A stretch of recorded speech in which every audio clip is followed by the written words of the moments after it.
dudes. Where do you place this year's Titans just on paper, based on what you saw last year, roster-wise, based on who left and who stayed and who they've acquired? Well, I think you look at the betting markets. Their win totals 9. They're underdogs. It looks like to win the division. I think a lot of that has to do with Carson Wentz being exchanged for Matt Ryan over there in Indianapolis. You have the emergence, I think, hopefully for them in Farley and Fulton at the cornerback position. Great safety play. You lose Julio Jones. I think it's right back to where it started last year. I mean, like that's it seems to be the consensus here. You do get Zach Cunningham coming in at linebacker, which helps, but for the most part, it has been an off season where it's kind of just they've lost some players like Jenkins, but and Jones, but it really has just kind of been kind of steadying here, which in the AFC South is not a bad approach, but obviously the rest of the AFC has sort of been guns a-blazing, so it's not quite as easy. What Titans move do you like the best so far this offseason? What move do you like the least? I'll start with least. I mean, I think losing Julio Jones hurts them. I know that he was injured a great deal, but you look at sort of his efficiency. And he was actually fairly efficient for them. I know he didn't score touchdowns, but that team needs a secondary wide receiver, and has for a while. I think AJ Brown, is terrific, but he even had his own issues last season. I'm not a huge fan of that move. As far as I think Austin Hooper's a good free agent acquisition at the tight end position, just because you lose Jonnu Smith a couple 2 years ago, and that position has been kind of patchy for them. And he's obviously a good pass catcher and helps Tannehill, who I think since that early year with Arthur Smith is kind of he's been good enough, but not necessarily hasn't improved since his early on days with the Titans. Got Eric Eager on Pro Football Focus at PFF_. Eric.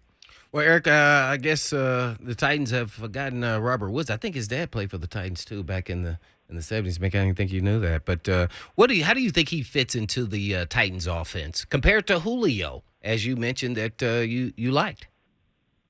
Yeah, if Robert Woods is healthy, he's a really good wide receiver. I think the issue becomes usage, and he was very when he was with Buffalo, it wasn't very productive. Then he goes to LA.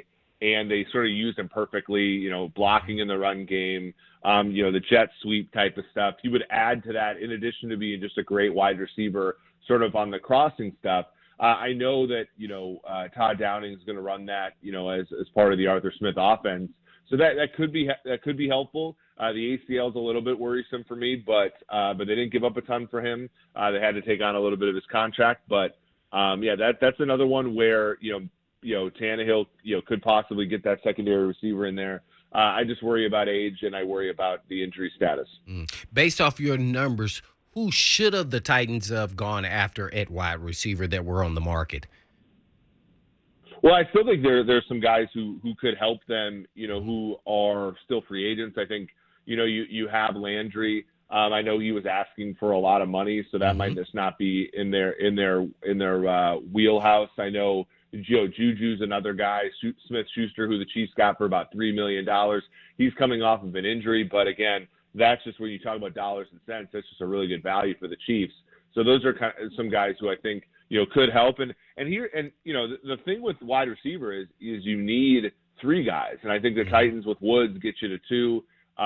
Possibly if he's healthy, but you need 3 or 4 guys because as they showed last year, when you get injured at the position, now 3 is 2 and so on and so forth. And it's difficult because when defenses can flank you with a lot of defensive backs, that hurts you. Mm-hmm. Well, let's go down the list. I don't know if you have a list, but let's say first round, graded players in college at the wide receiver position that you think will be available in that range of, let's just say 20 to 30 in the first round. Yeah, it's tricky. It depends upon where you think, some of the, because Garrett Wilson, the number one wide receiver on the board, Mm-hmm. if you look at the betting markets, his number is about 10.5. So the market thinks that the first wide receiver is going to go between pick 10 and 11. So that helps the Titans because then guys like Drake London, Jamison Williams, Chris Olave, Traylon Burks are all guys who could fall to them. And I think Burks is might not necessarily fit with the Titans because he does kind of a lot of the things A.J. Brown does, just less good. So maybe that might not necessarily work. But if you get a guy like Olave, who's a smaller, shiftier guy, that could be the Corey Davis that they missed out on after he left for the Jets. Jamison Williams is a wild card because he tore his ACL in the college football playoff national championship, but was great before then. He might take a little bit. He might be like Woods, where he takes a little bit to get going. And then Wilson, I think Wilson might be gone by their pick, as will London. But those are a few guys. If they want to wait till the second round, there are some guys like Sky Moore and Jahan Dotson who I really like. George Pickens, who had injury problems at Georgia but really tested well. Those are guys that I think will be very available to the Titans should they have to wait until after the first round. Well, let's stick to college real quick on some of the guys you got great. I'm thinking Ritter, maybe even Howe, but what quarterbacks do you think will be available around that 26th pick, or do you have any idea? Yeah, I mean, for the Titans, when you have Tannehill under contract, you don't necessarily need to look at a Ritter. I think Desmond Ritter has a low ceiling, but he has a really high floor. Okay. If I was a team that wanted to play Ritter right away, I think he'd be better than a lot of the other guys. Malik Willis is going to be long gone, but he has the highest ceiling, but the lowest floor. So then you're looking at Howell. I kind of like Howell. I think he had to gut through last year with kind of bad support in North Carolina. But he showed some toughness. If he would have played last year the way he played his second to last year, he might be the top pick, of this quarterback class. So he's one where you're buying low a little bit. I think Pickett, you already kind of have Kenny Pickett and Ryan Tannehill, so I don't necessarily know if you want to go in that direction. And then one that's later on, who I think is more of a moonshot, but could be a good third round pick, is Carson Strong in Nevada. He's got a really strong arm. Isn't quite as polished, and I think that's why he's not thought of as being taken that high. But he's a good prospect for later on in the draft. Well, I'm with Eric Eager of PFF, of course. So, Eric, there was a little bit of a dust-up between some of your PFF brethren and some Titans fans. There was a mock draft that said the Titans should take Nakobe Dean, an inside linebacker, and Titans fans had responded and said, "Hey, man, we like our guys at inside linebacker. What are we missing here?"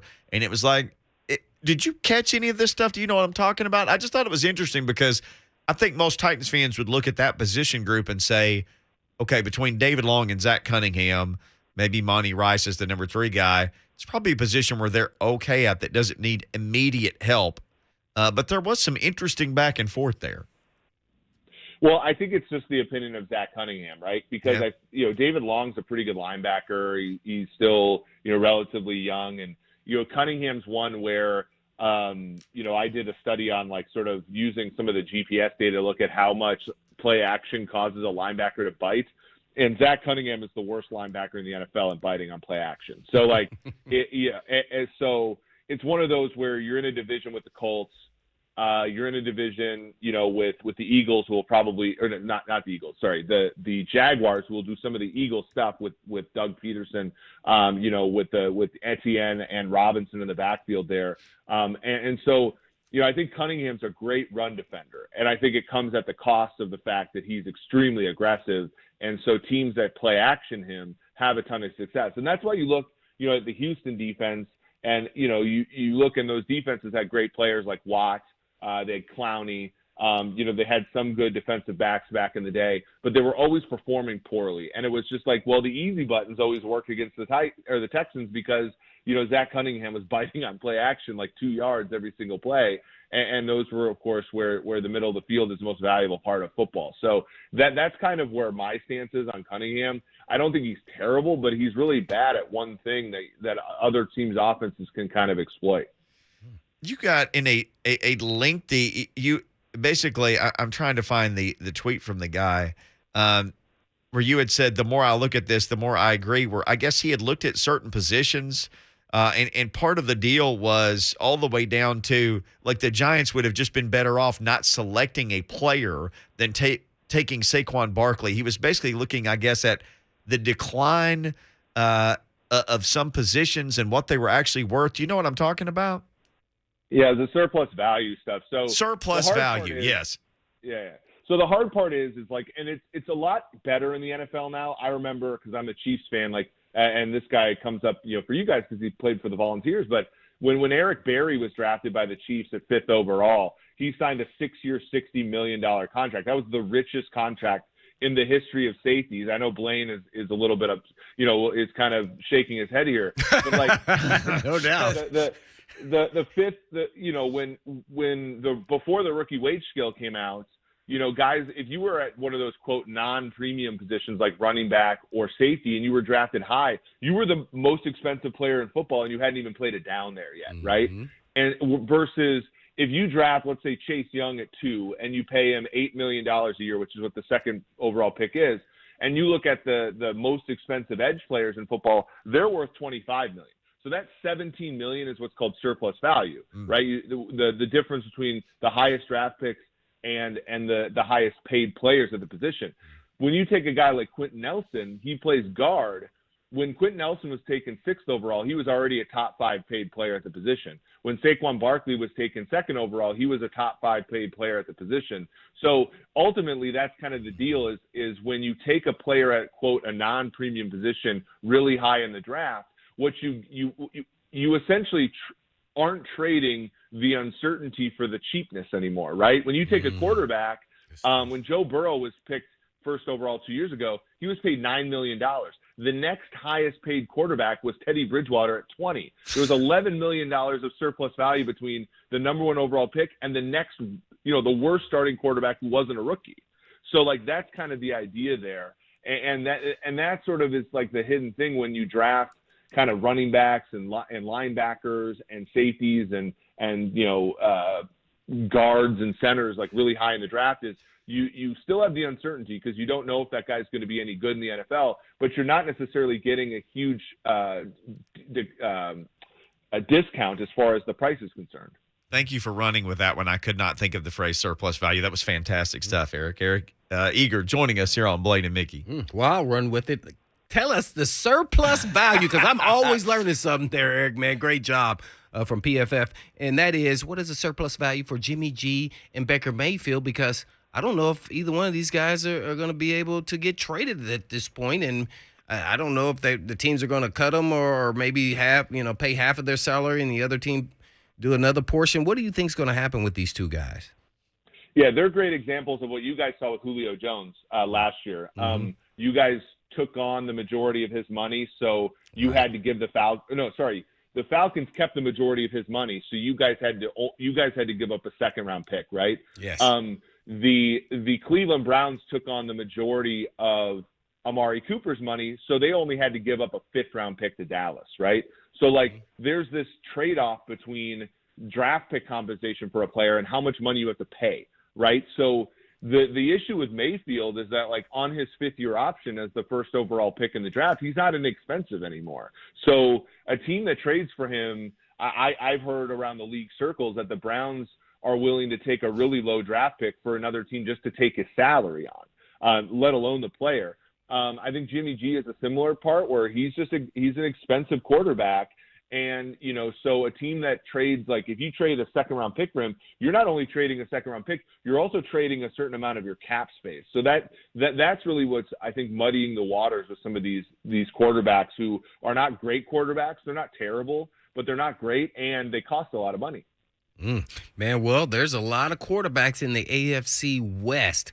I'm interested to hear what you think is going to happen because all these guys aren't going to make it to the playoffs unless they all I doubt that happen. So they're going to knock each other out here. How would their careers be viewed at this point? Because everybody's putting this high value on these proven quarterbacks, whether you're young or older. And if they don't make the playoffs, then how do you view those moves? Well, they're certainly viewed as a failure. I think if you acquire Russell Wilson and you don't make the playoffs, I think that's a really rough one. It also has pushed everything down. Like, you look at the betting markets, and the Titans were the number 1 seed in the AFC last year, and they're minus 125 to make the playoffs, which is basically, 55% or whatever, right? So you're basically a coin flip to make the playoffs, coming off of having the best record in the conference. That's pretty demoralizing. And if you're the Chargers, you've acquired all this talent. They're minus 150. That's 60%, right? So think about that. Like you've shoved all your chips in the middle of the table, and the conference is so good that you're basically a 60-40 proposition to make the playoffs. And I think a lot of teams, there's going to be the Raiders might not make the playoffs. They're probably not going to make the playoffs. Team like Cleveland, team like Baltimore, who just had the MVP of the league on their team 3 years ago, that team might not make the playoffs. The Bengals might not make the playoffs, and they were just in the Super Bowl last year. So it makes for a really tough conference, and I think that, being in the AFC South, if you're a Titans fan, that's helpful because you really just have to compete with the Colts. In the AFC West, I mean, it's a murderer's row there. The Chiefs, this is the first time since Patrick Mahomes has been the quarterback that they're not favored. They're favored to win the division, but they're not over 50% probability to do so. And that's just because the rest of the division is just a complete haul of good players. Mm-hmm. Well, one more quarterback I want to ask you about, and that's Nick Foles. And maybe it's just in a backup role, but I think he became available once they signed another backup quarterback. What do you think is going to happen here? Maybe he's just releasing, then gets picked up. What are your thoughts on Nick Foles as a player, first and foremost? I just think Nick Foles is a fun backup quarterback. I think once you increase the expectations at all, it's not great. But yeah, I think he's a fun backup quarterback, and I think he'll probably end up being released. It's the same thing. He's expensive for a backup, so team's not going to want to give anything up for him from a draft pick compensation. But and I wouldn't trust him to be a starter. I think he's always failed in that role, but he's obviously, because he's won a Super Bowl as a backup and he's been somewhat successful in other stints as that role player. It'd be fun to see him on a different team, but I think currently with Chicago, the Matt Nagy system really didn't help him out much. Give me 2 tight ends that fit into the Titan system that are in the draft this year. Oh, that's a great question. Hooper's not a great blocker. So I kind of there's and he actually played back when you played, I think. His son Derek Deese Jr. I'm a big fan of him. San Jose State, big physical guy. I don't even think he's going to be drafted that high. But every time I've seen him play, he's been, he's always been a guy I like. 86th grade from PFF. And then, so it depends upon who your favorite is. I kind of like this player because I'm a huge fan of the Coastal Carolina Chanticleers, but I like Isaiah Likely. I do too. I like him. He's gotten better every single year. He's kind of he's kind of a, I don't necessarily know if he can line up and play receiver tight end type guy, line every play, but I think he's a good football player. I like him too. More of a receiver guy, but hey, he can get in the way.